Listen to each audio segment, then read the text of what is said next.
and I'm immediately going to go into sharing screen. So let me clean this up.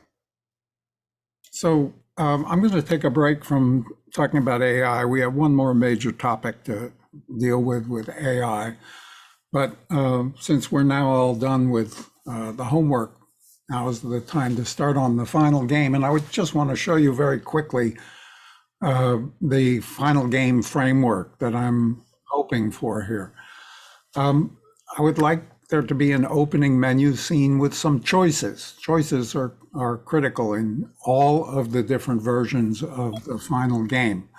It can be to select different characters or to select different scenes. And different characters are really easy to do. You just have the identical scene, but with a different character ready to go in them. So for instance, over here, I have this little simple game. I have two different characters, the first person and Ethan, and I have various levels, easy and hard levels. And so I can play either of these without, the levels themselves are essentially the same. So we're going to end up with one or more play scenes. I also really appreciate training levels as opposed to immediately immersing player in a really hard game. So we can have easy levels and hard levels. Ultimately, these levels will result in you either winning or losing, and this has to go to a separate scene, a win scene and a lose scene. And it's really important that they recycle back to the opening menu. So we don't want any dead ends. We want our player to be able to keep playing after they've won or after they've lost. So real simple game here. Whoops. Real simple game here. If I play the easy level here has two choices, basically. I can either win or lose, and I'll go ahead and win, and I go to this win scene. It makes me wait there for a little while, and then it goes back. I can play the hard level with Ethan, a different character, and the hard level has no win option, so the only thing that can happen is that I can lose. It pauses me here for a little while, and then it goes back to the menu. So this is the basic framework of all of the final games that we'll have. So one little issue that people run into a lot with menus that have buttons is that the cursor disappears. And so here in the update function of the scene selector, it's just keeping the cursor visible. So this is something that you would include in the scene selector that has this function that you call from the button. The scene manager class, of course, we talked about, has the load scene, load async, load additive. These are different methods of adding to the scene. And there's other stuff that you can look at in this scripting reference.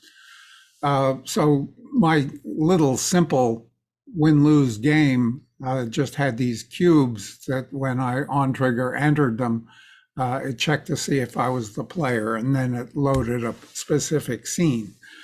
The win and lose scenes have some canvas that informs the player what happened. I like the idea of a countdown routine, using a coroutine that just goes through a certain number of steps, waiting a certain number of seconds between each one before it finally goes ahead and loads back the menu scene.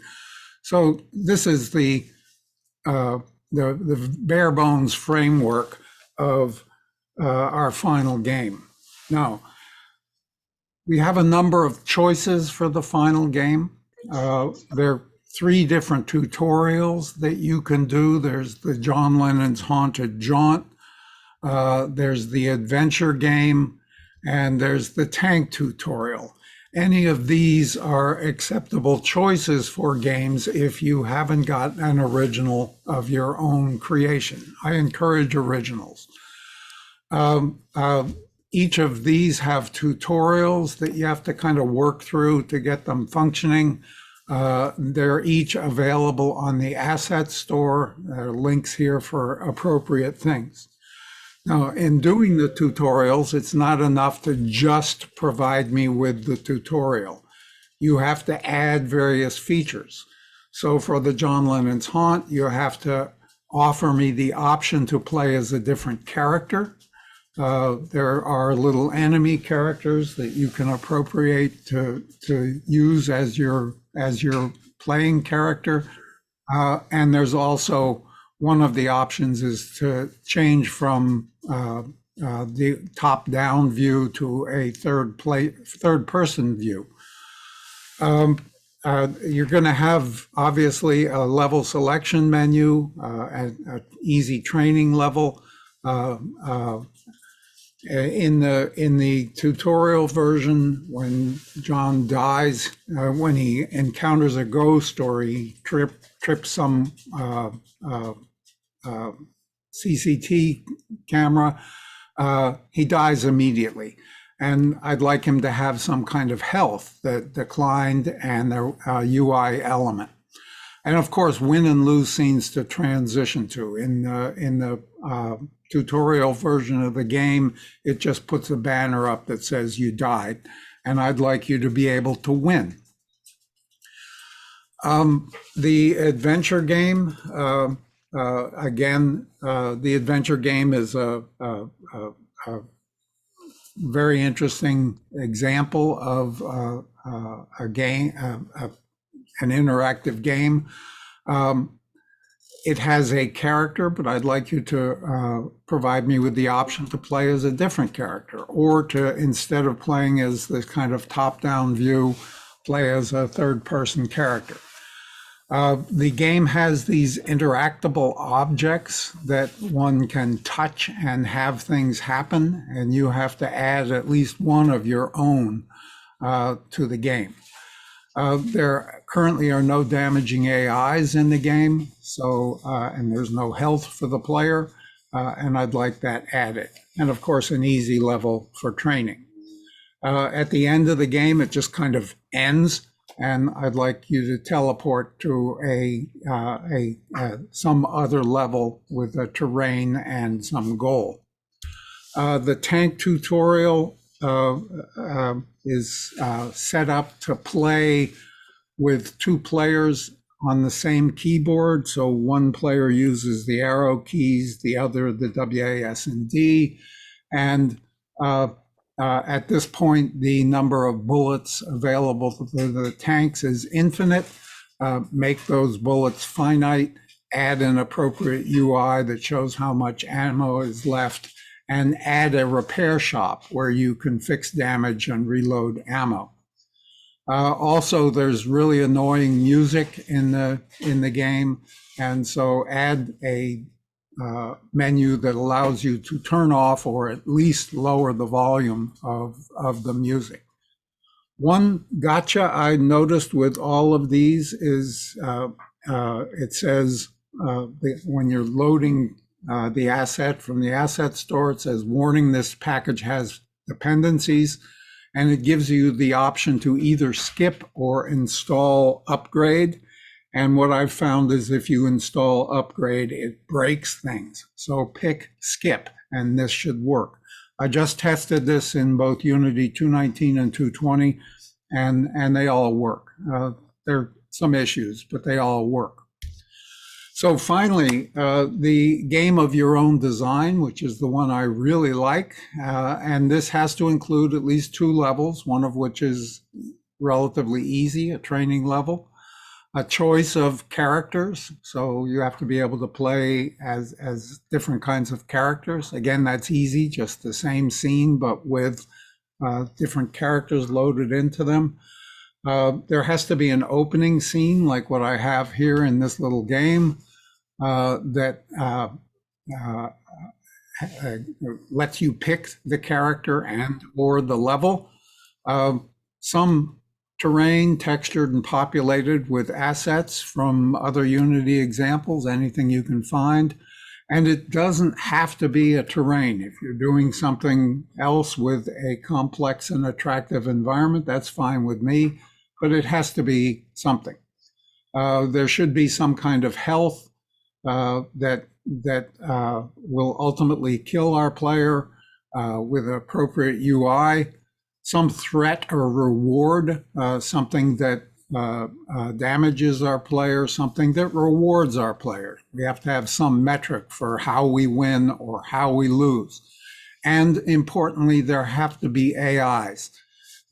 These can be either friends or foes. You can follow the basic follow, flee, pet implementations that I did in class, or you can do that autonomously moving agents, live training, and that's fine.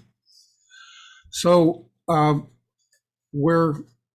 I'm expecting a working draft of your game on Sunday before the last day of class.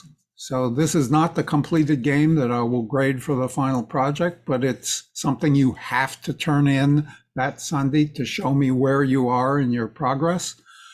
Hopefully we're having some kind of demo day on Friday of the last week. And if we do it in class, I'll give people an opportunity to share screen and demonstrate the game. There is a possibility that we'll do this with the SCIS showcase on Friday night, but I haven't nailed that down yet. Once we've demoed it and talked about it, and I've made some comments on it, you have almost 2 weeks to continue and incorporate whatever feedback. The final game is due at the time of the final exam slot, which I believe is on 5/4. I'm not completely sure of that, but that's when the final gradable game is due. But I do need to see a demo draft on 4/24, so that's coming up soon. Now, I'm going to talk here in a minute about game and environmental mechanics.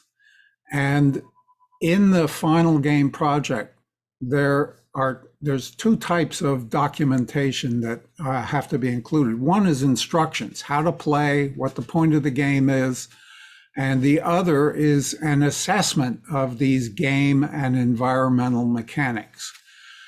And so, well, before I go on to that, let me stop sharing here and see if there are any questions about this final game framework that I'm requesting.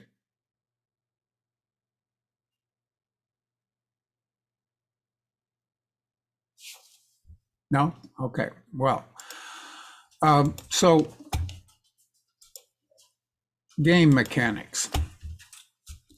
Game mechanics are the designed game-player relationships that facilitate and define the game's challenges. And these control our players' actions, they drive the player's motivation, and with feedback, we kind of control and train our players. They're more than just actions, they're things that we, the players, want to do. Now, most games are fairly repetitious. They usually have some repeat until exhausted loop where a challenge is presented, the player does something, the game state changes, we lose points or we gain points. The game state is assessed and we either succeed or fail at that particular challenge. And this can be embedded in the basically do while true infinite loop that is a video game. And we have different challenges that are presented, and we have the same repeat until the player succeeds at that challenge, where the player takes action, the state changes, the state's assessed, and we either succeed or fail at that challenge. And most first-person shooters are like this. And one of the small challenges is when you encounter an adversary and you have to kill or be killed in that game. The larger game mechanic, the big picture, if it's save the world from alien invasions or whatever, is broken down into many of these smaller mechanics that see the player repeating perhaps the same tasks, clear the whole level of all the aliens, but each smaller mechanic is seen as kind of a mini game in itself, but it's not the kind of thing that we play for days. So what is it that makes us want to play a game for a long time?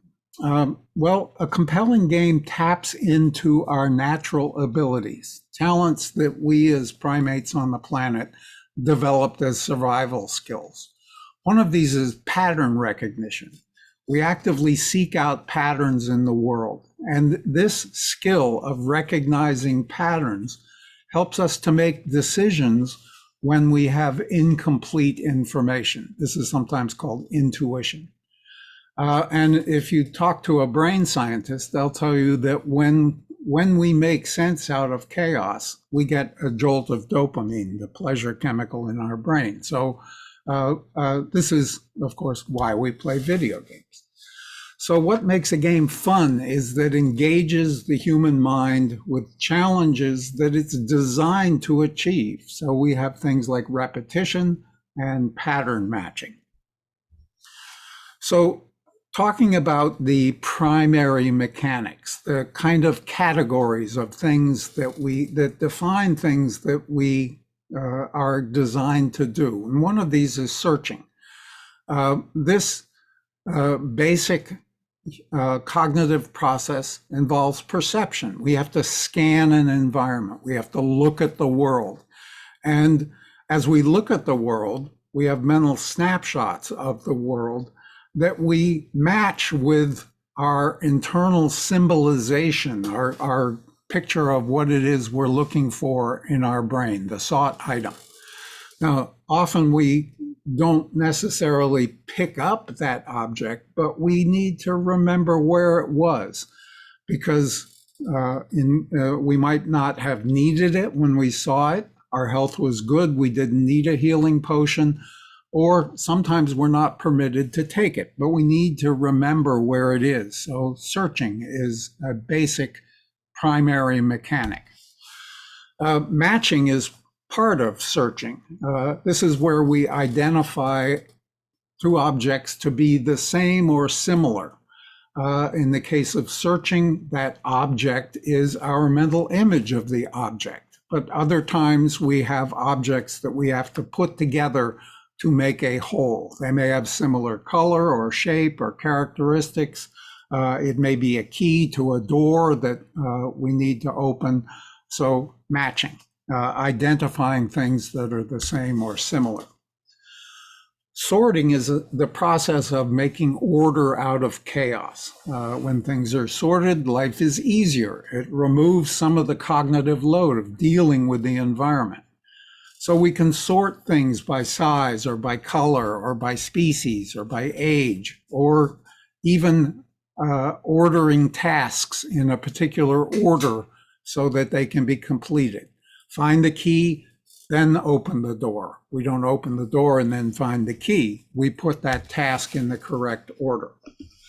A lot of games involve chancing, and chancing is the reliance on some random, or in the case of computers, pseudo-random events. So lots of real-world games have dice, spinners, cards, and in computers, random number generators. And these control the sorting, selecting, and division of various things that go on in the game. Chance makes decision. And when we encounter chance, we're taking a risk because we don't know what the outcome of that decision will be. It depends on a random event. And so chance involves risk. Now, when there is risk, we need to have some reward. And if you look up articles on gambling addiction, you'll see that the greater the risk, the higher the neurochemical reward that occurs with gambling addicts. So mixing involves combining different actions or objects to achieve some goals that's otherwise impossible. One example of these is combining the actions of running and jumping to clear some open crevasse. Or we have to put parts of an object together that we found by searching and matching to create some new object that solves a task. So many puzzles involve the assembly of some object that then opens the portal to the next level or gives us some reward. Another metric or mechanic is timing. This is pretty fundamental. We run on time, and you can have a game that must be completed in a limited amount of time. So you've got some clock running that's ticking down towards zero, or you can time the completion of a task, awarding points based on how quickly it was done. Or we can even force a player to wait some amount of time for something to occur. This kind of thing where a player has to wait builds anticipation, and it forces our player to be patient, which can be a good thing. Progressing. This is one of the central primary mechanics because it's the human condition. As we grow up, we graduate from high school, we graduate from college, we go out and get a job, we get promoted. All of these events are us progressing through our human condition. And in games, we start off as beginners, and as play progresses, we become experts. We become proficient in playing the game. And this gives the players a feeling of achievement as they become good at the game. Sometimes we actually reinforce this with a reward system where we give the players added capabilities as they achieve more powerful levels within the game. Other times the progression is through access to various levels or stages of the game narrative. So progressing is a central mechanic. Capturing and conquering. Capturing is taking something that belongs to somebody else. In many games, this is the primary mechanic. But conquering is about outdoing or destroying the competition. But we don't need to take that very literally. It can be a bigger house or a car. It can be getting your initials on the high score list. Any of these are part of capturing and conquering. Avoidance. This has been the key to human survival. We've learned to avoid harmful things. Don't eat the poison mushroom. Don't touch the hot stove. And in our games, the player learns to avoid certain items and situations that harm their characters. And instead of telling them what they can and cannot do, we penalize them. We remove points or health. And avoidance then places constraints on the player's action. If you've got some swampy area that if the player walks through, they see their health going down real quickly, they'll rather quickly learn to avoid swampy areas. So it forces them to keep in mind what they can't do while they try to progress in the game. Collecting is another natural human behavior. And it works as long as there's a purpose that goes along with the whole searching mechanic. Items might need to be stored for future use, a healing potion that we can use later when our health gets bad, or they might be the primary goal, accumulate enough gemstones to win the game. Now, no game is based on just a single mechanic. Matching marbles by color is not a game, but matching as many of the same color as possible in a fixed amount of time can be. There's a challenge, there's a goal, there's a reward.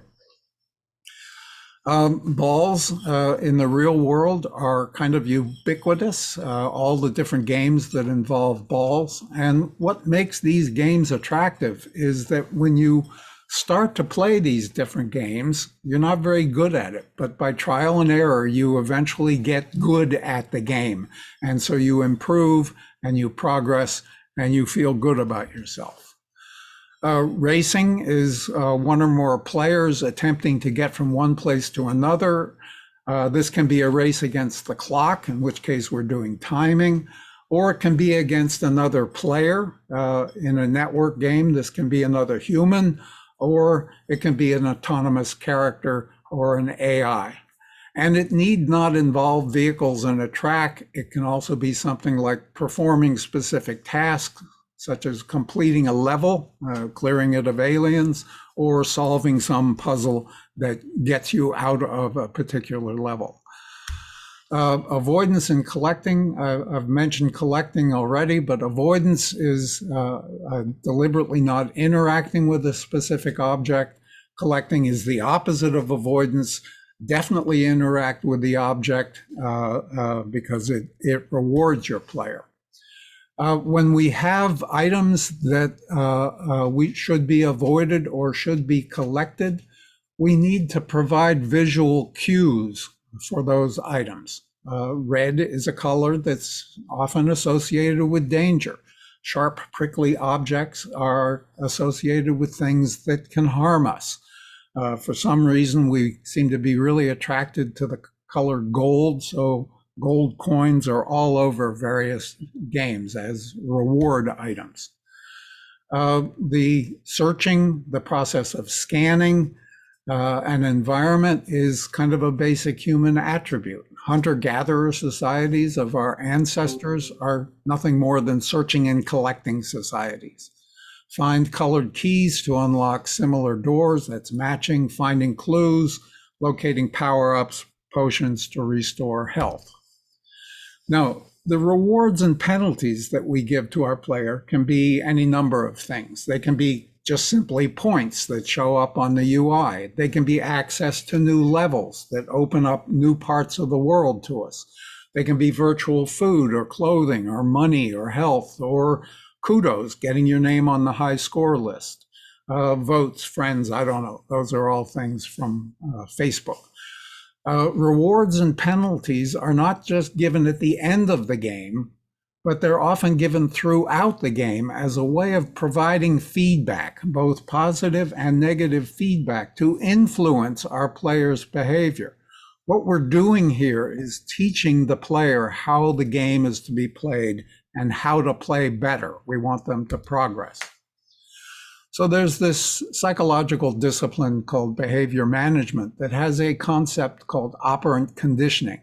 And this is a technique for teaching behaviors to voluntary participants. People who want to be conditioned are open to being taught in ways to succeed. And we can do this with a number of different methods. One is positive reinforcement. And this is where positive behavior, doing something good, is followed by a positive consequence. Something is added. So touch the gemstone and you get added points or health. Negative reinforcement, which is often misunderstood, is when positive behavior is followed by the removal of a negative consequence. So in the case where you're being shot at by an enemy and you take cover, you hide, that negative consequence, the enemy firing, stops. So negative reinforcement is positive behavior followed by the elimination of a negative consequence. Now, positive punishment is when negative behavior is followed by the addition of a negative consequence. So if you do something wrong, you get a handicap that slows you down or limits your progress. We also have negative punishment, which is where negative behavior is followed by the removal of a positive consequence. So in our lose scene, if we get killed too often, we might increase the amount of time that the player has to wait in that lobby before they get access back to the world. So we're taking away a positive consequence.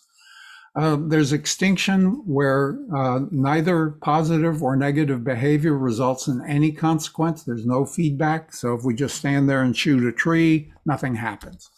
And there's confusion, which actually works against conditioning.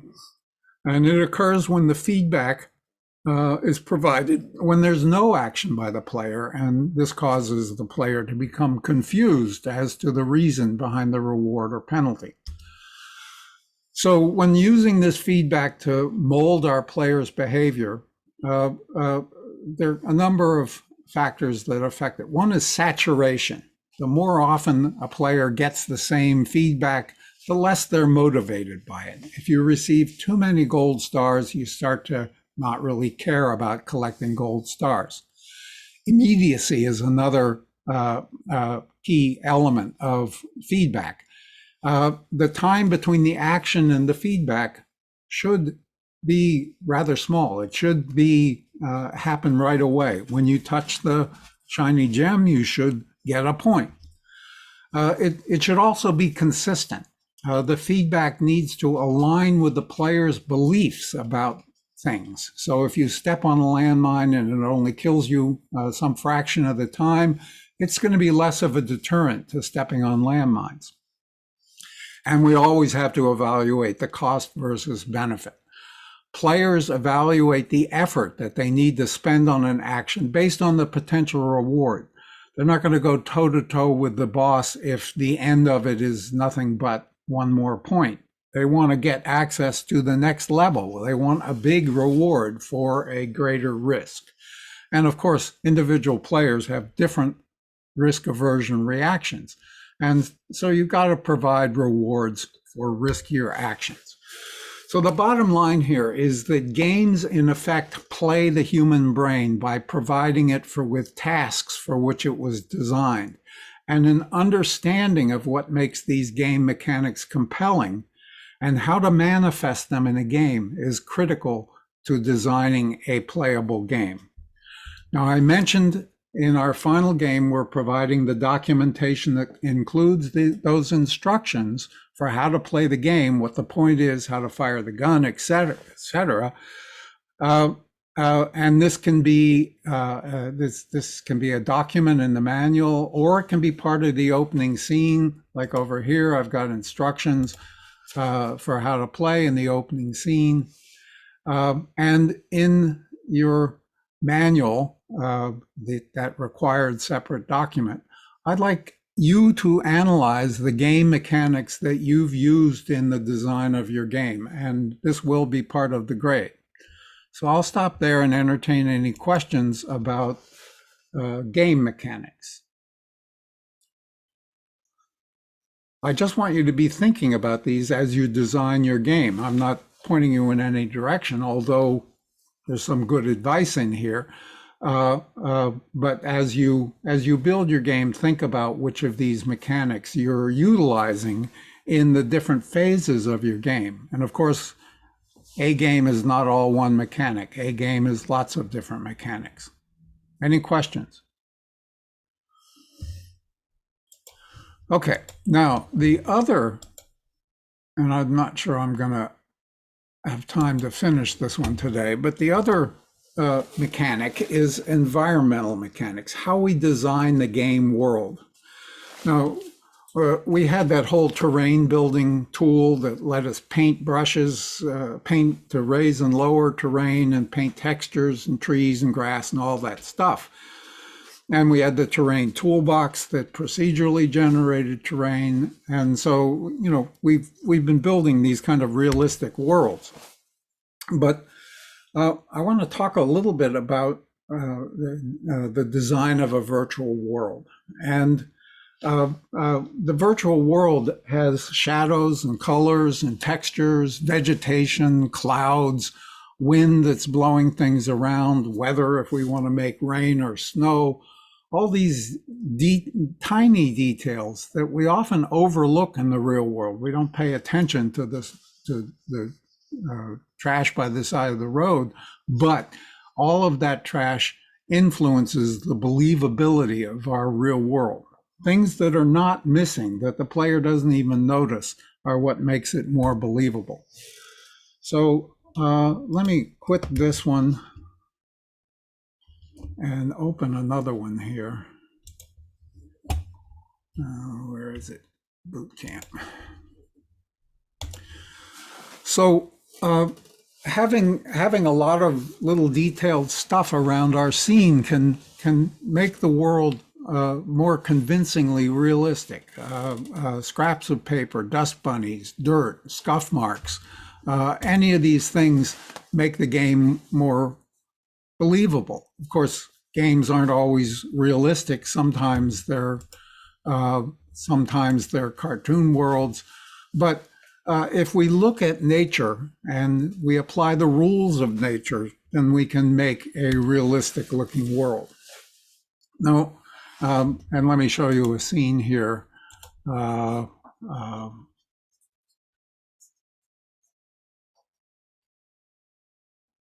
In this boot camp world. This is a very old demo from Unity 5.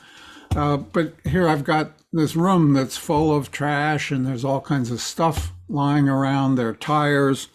I believe I can shoot things and stuff moves around. I've got these bags of trash that I can shoot and they blow paper around.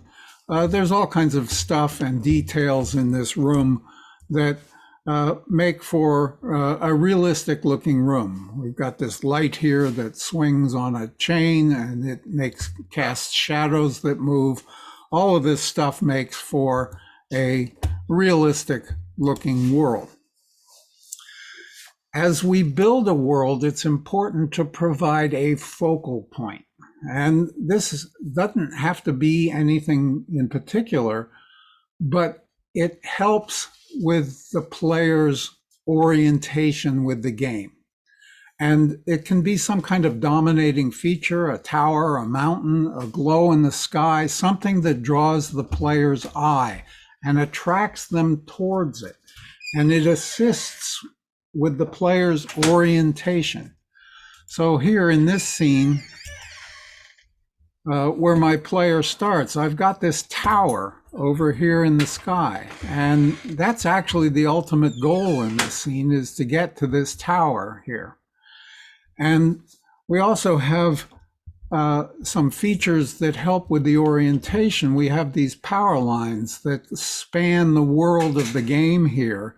And if I happen to be over here lost in the woods, and I can't find where I am, I can sometimes see these power lines, and this helps to orient me so that I can get back on track and get back to finding, now I'm really lost in the woods, to finding that tower object, which is our goal. So some kind of focal point that assists with orientation, something that shows us where we are. Maps often guide and restrict the player's movements. We want our game maps to seem endless, but we know, of course, that they're not. So we need to design it in a way that draws the player along a certain path. And we can actually restrict their access to parts of the map that aren't actually there. And this can be as simple as a path. So here at the bridge, first of all, I've got a sign with an arrow that points in a particular direction. This might be a clue to the player that they're supposed to go that way. But this whole linear feature of the bridge kind of draws the player on. This kind of linear feature impels them to go this way. And when we get over here, we've got a very clear, texturally defined path, clear of vegetation, that leads us where we're supposed to be going, towards that tower. And we have terrain over here that, while it looks attractive, is actually not walkable. I can't go this way. This is all a barrier that's basically built by our character controller's inability to go up a big enough hill, but there also are colliders there that prevent our character from leaving that particular part of the world. So you notice in the scene here, we've got this distant scenery here. And if I stop this and look at the terrain in my game,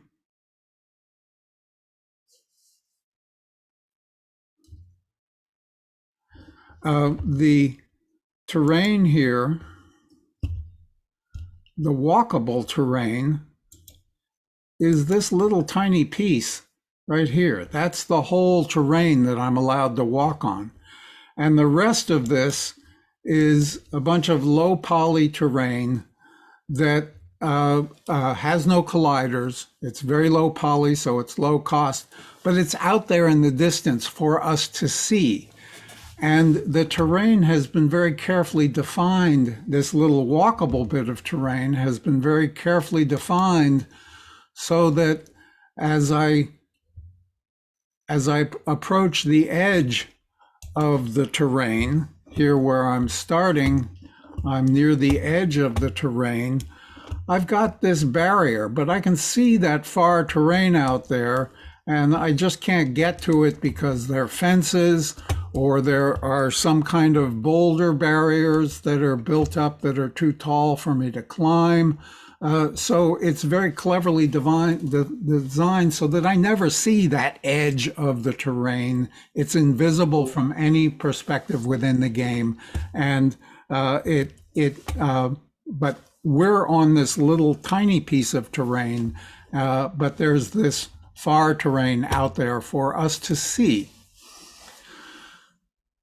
So a common error is that we build too big a terrain. We end up with long walks across empty terrain. It's important to kind of scale things so that they match your player size. We don't have to have really long walks along here.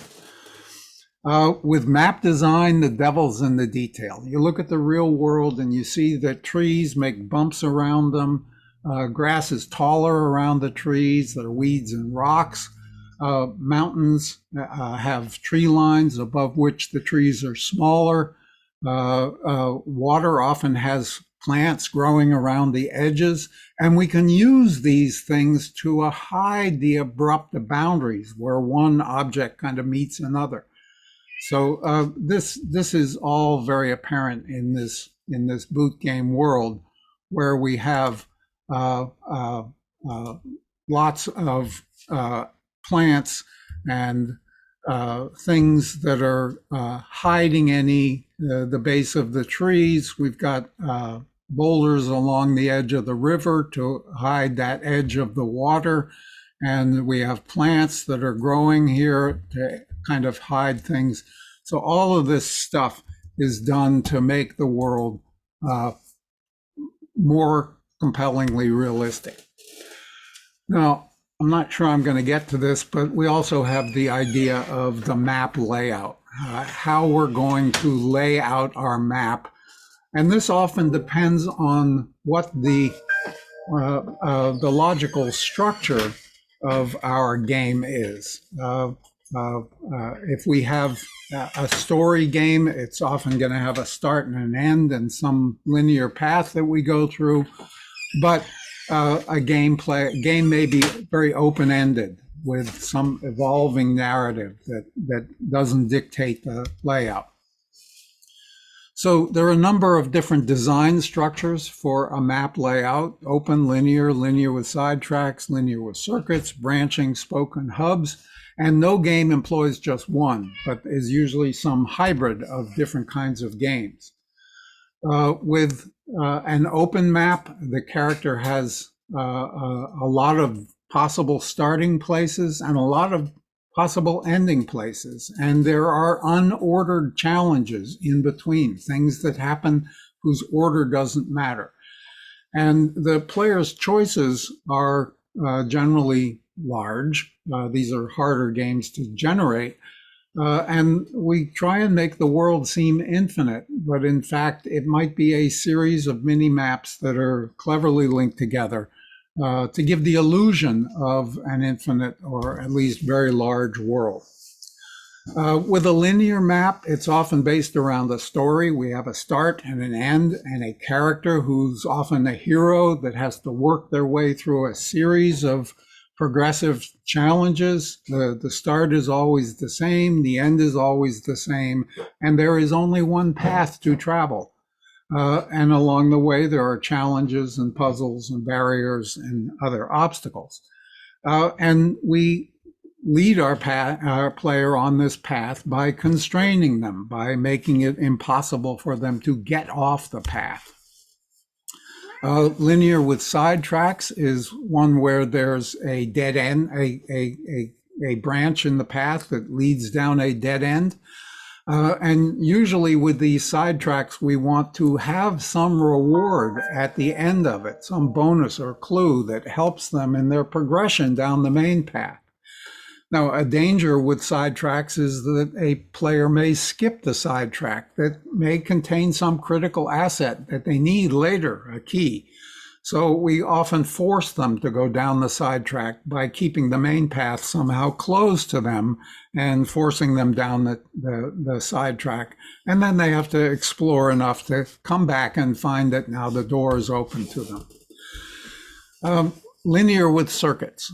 Circuits are sidetracks that are not dead ends, but instead rejoin the main path, and they can rejoin the path before they branched off or after they branched off. And this adds a lot of complexity to the map. And we can think of these as loops or if structures.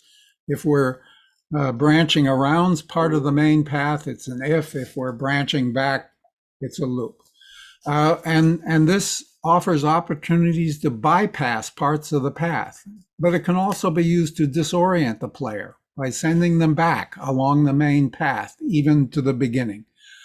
Racing games, of course, are examples of linear circuits. The player starts and goes around and around the track, comes back to the start position again, and goes around. Branching maps. With a branching map, there is one starting position, but there are many ending positions. From a narrative point of view, this means there have to be multiple outcomes that depend on the player's choices as they encountered these different branches. Much more difficult to write, requiring a lot of artwork for paths that may never be traversed.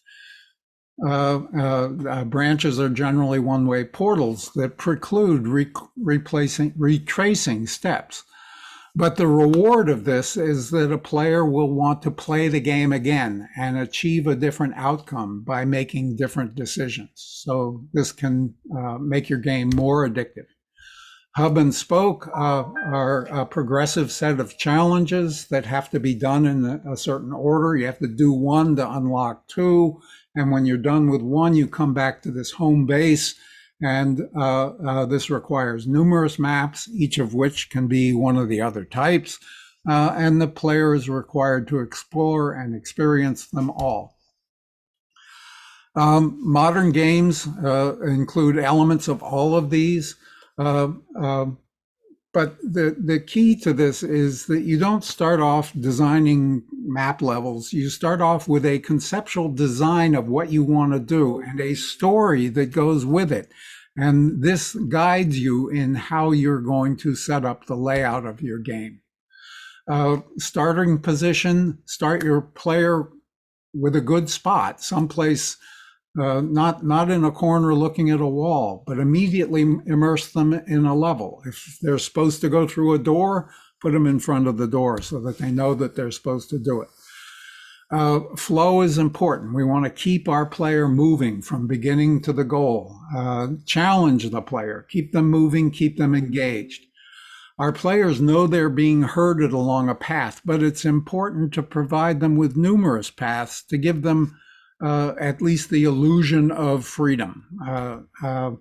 Constrictions in the path can produce tension. Sidetracks offer extra areas of interest, but there's got to be some reward for entering. Otherwise, players stop exploring and your effort goes to waste. You can trap a player. Blocking an exit to a dead end creates tension and panic. But be sure your player's ultimately able to get out by solving a puzzle, promoting to another level, or dying and being respawned somewhere. Use the third dimension. A map with several height levels can provide alternate routes. If terrain of different heights is visible, players expect to be able to get there.